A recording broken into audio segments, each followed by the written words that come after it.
بسم الله الرحمن الرحيم. الرحمن علم القرآن، خلق الإنسان، علمه البيان. الشمس والقمر بحسبان، والنجم والشجر يسجدان. والسماء رفعها ووضع الميزان، ألا تطغوا في الميزان. وأقيموا الوزن بالقسط ولا تخسروا الميزان. والأرض وضعها للأنام، فيها فاكهة والنخل ذات الأكمام، والحب ذو العصف والريحان. فبأي آلاء ربكما تكذبان؟ خلق الإنسان من صلصال كالفخار، وخلق الجن من مارج من نار. فبأي آلاء ربكما تكذبان؟ رب المشرقين ورب المغربين. فبأي آلاء ربكما تكذبان؟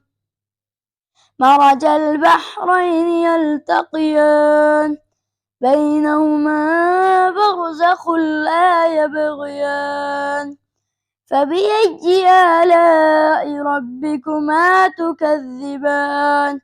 يخرج منهما اللؤلؤ والمرجان. فبأي آلاء ربكما تكذبان؟ وله الجوار المنشآت في البحر كالأعلام.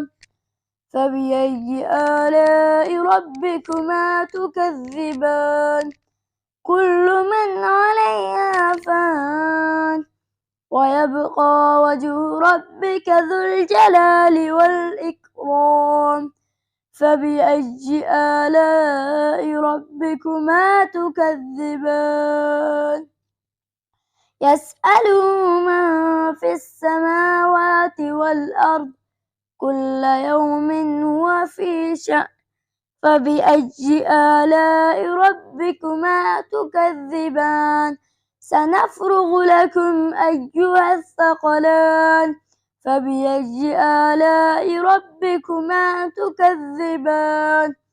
يا معشر الجن والإنس إن استطعتم أن تنفذوا من أقطار السماوات والأرض فانفذوا، لا تنفذون إلا بسلطان.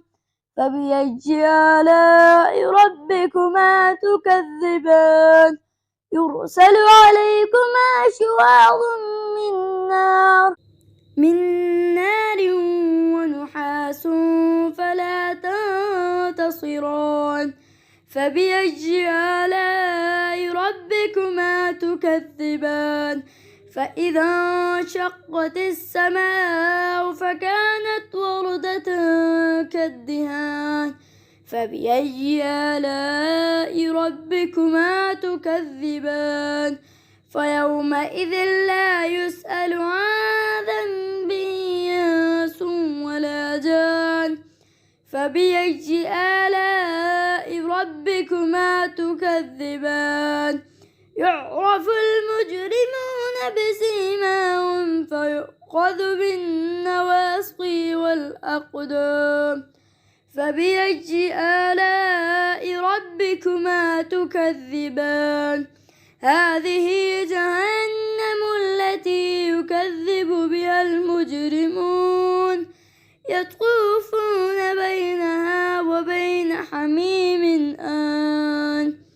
فبأي آلاء ربكما تكذبان ولمن خاف مقام ربه جنتان فبأي آلاء ربكما تكذبان ذواتا أفنان فبأي آلاء ربكما تكذبان فيهما عينان تجريان فبأي آلاء ربكما تكذبان فيهما من كل فاكهة زوجان فبأي آلاء ربكما تكذبان متكئين على فرش بطائنها من استبرق وجنى الجنتين دان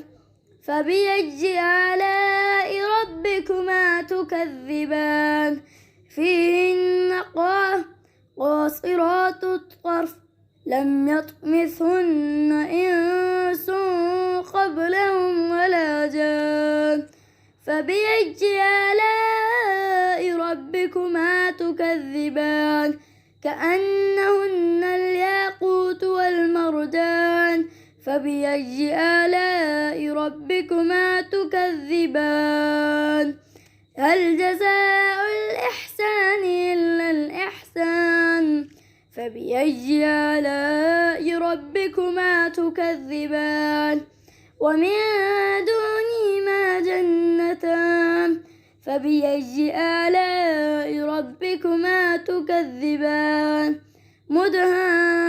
مدهامتان فبأي آلاء ربكما تكذبان فيهما عينان نضاختان فبأي آلاء ربكما تكذبان فيهما فاكهة ونخل والرمان فبأي آلاء ربكما تكذبان فيهن خيرات حسان فبأي آلاء ربكما تكذبان حور مقصورات في الخيام فبأي آلاء ربكما تكذبان لم يطمثهن إنس قبلهم ولا جان فبأي آلاء ربكما تكذبان